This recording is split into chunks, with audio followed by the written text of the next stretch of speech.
A very good afternoon, this is Avanindra Som and you're listening to the news in detail on Gold FM.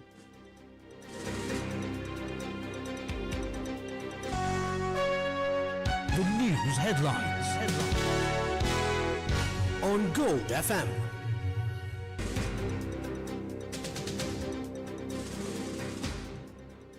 Hero sweeps Slim Kanta People's Awards.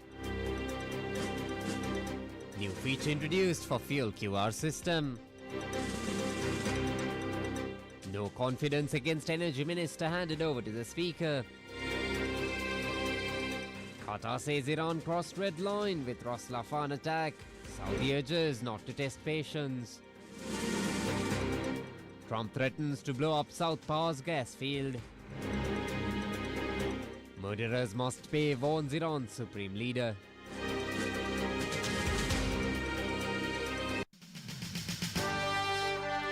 The top story on Gold FM.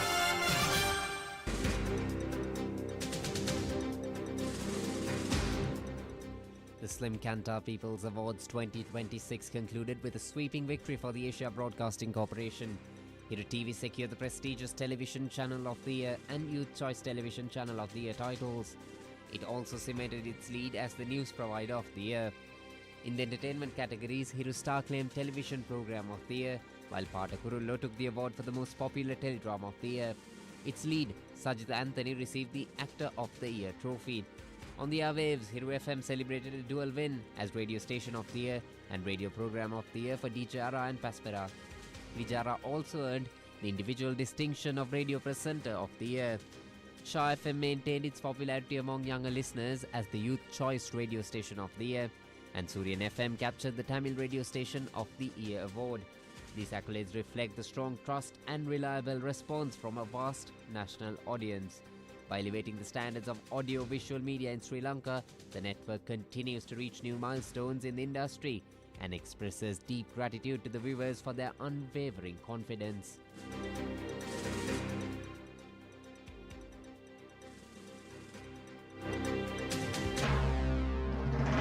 This is the local news on Gold FM.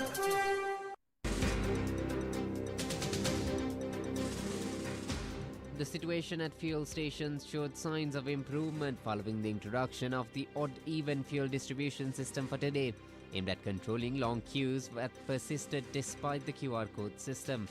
While lengthy queues were observed at filling stations last night, a noticeable reduction was reported this morning.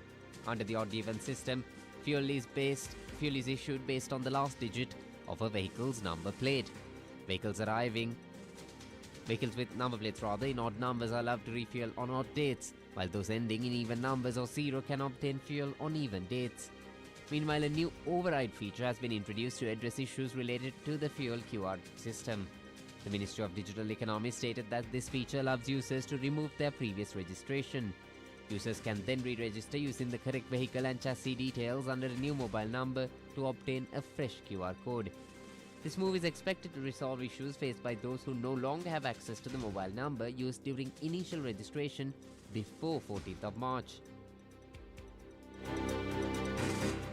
Meanwhile, during a special interview yesterday, we quizzed Deputy Minister Ranga Veeraratne on whether any effort was made to develop the QR code system as a precautionary measure during the period of the system, which it was not in use. This was his response.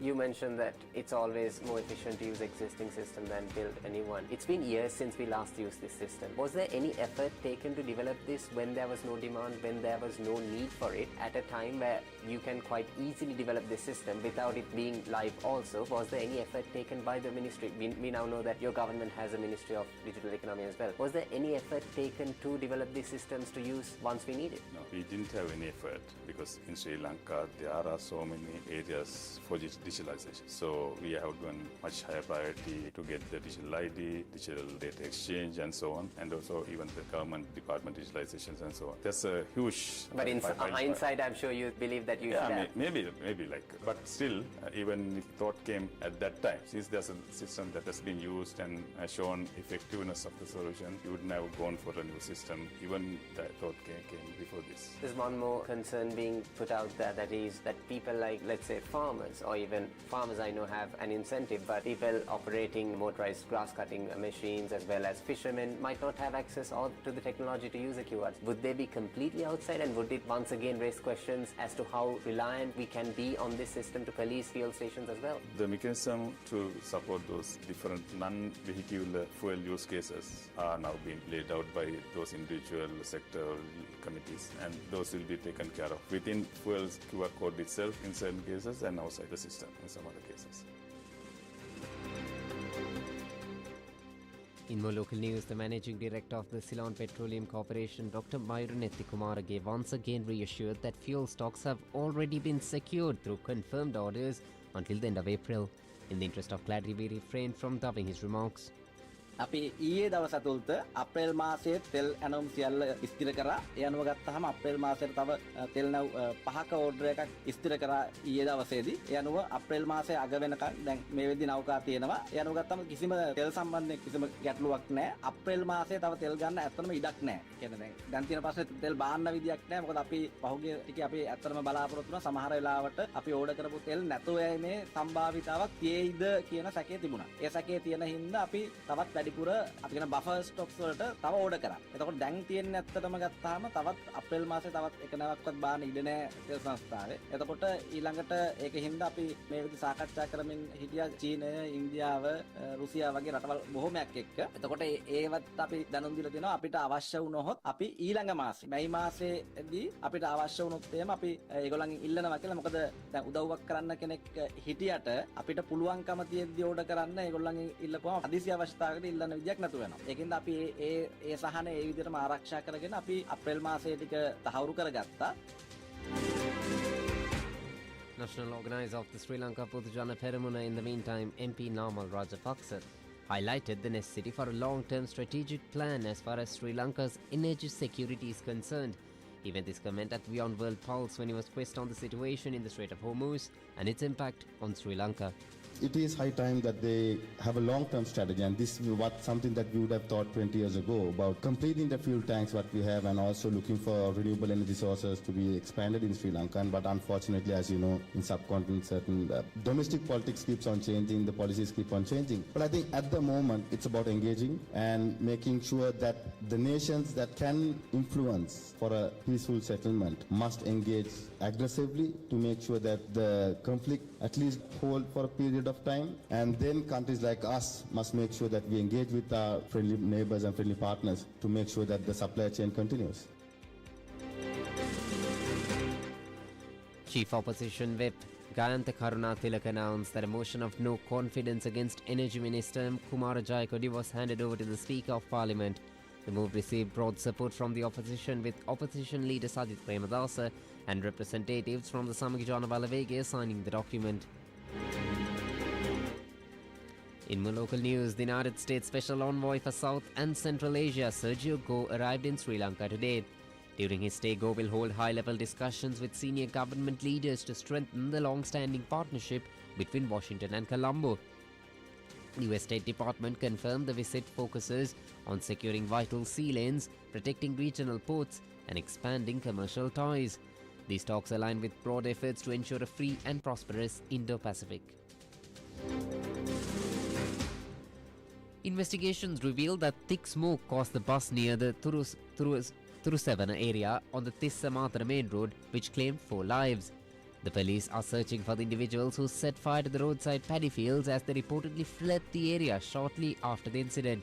The tragedy occurred yesterday when 2 SLTV buses travelling on the Kataragama to Colombo and Tissamaharamana to Karapiti routes collided head-on. Authorities state that the fire, set to stubble and straw in the fields bordering the road, created a dense smoke screen that completely obscured the driver's vision. 32 people, including the drivers of both buses, sustained injuries and remain under treatment at the Hambantota and Debravava hospitals.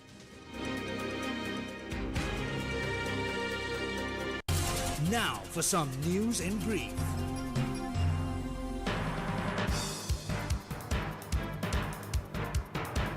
The Board of Investment decided to postpone the Sri Lanka Investment Forum 2026, which was scheduled to be held on the 30th of March, by taking the prevailing global tensions into account.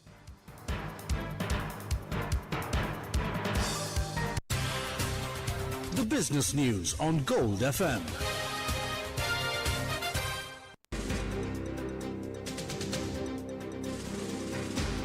Brent crude jumped to $112.6 a barrel following a significant increase of 4.8% since yesterday's $107.40. West Texas Intermediate meanwhile rose to $96.92 a barrel as prices climbed by 0.62% since yesterday's close of $96.32 per barrel.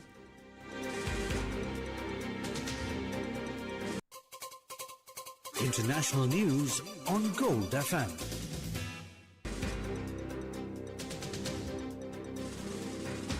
US President Donald Trump warns that the United States will destroy the entirety of Iran's South Pars gas field if Tehran continues strikes against regional energy hubs. The warning follows an Iranian missile attack on Qatar's Ras Laffan complex, which caused extensive damage to one of the world's largest liquefied natural gas facilities. Trump insists the US played no part in a previous Israeli strike on Iranian soil and describes the retaliation against Qatar as unfair.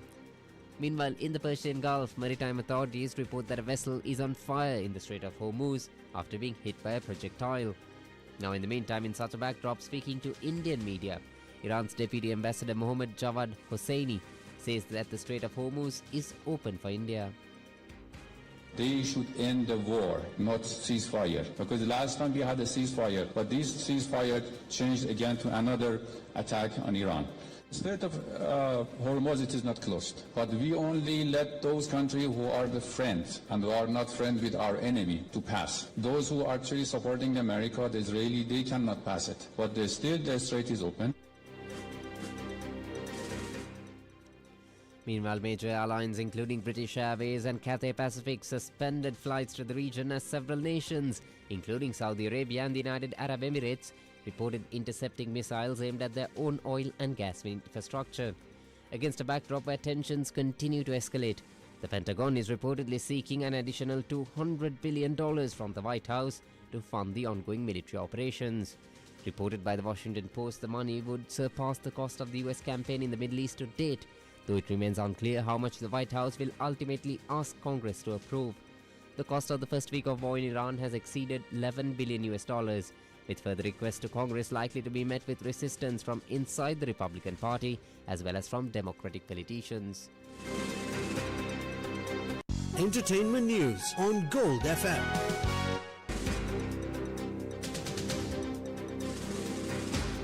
Director Michael Voorhees utilized generative AI to include Val Kilmer in the ensemble cast of the film As Deep as the Grave.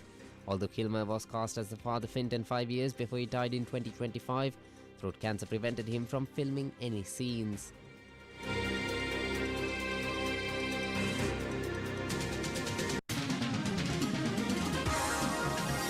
Sports news on Gold FM.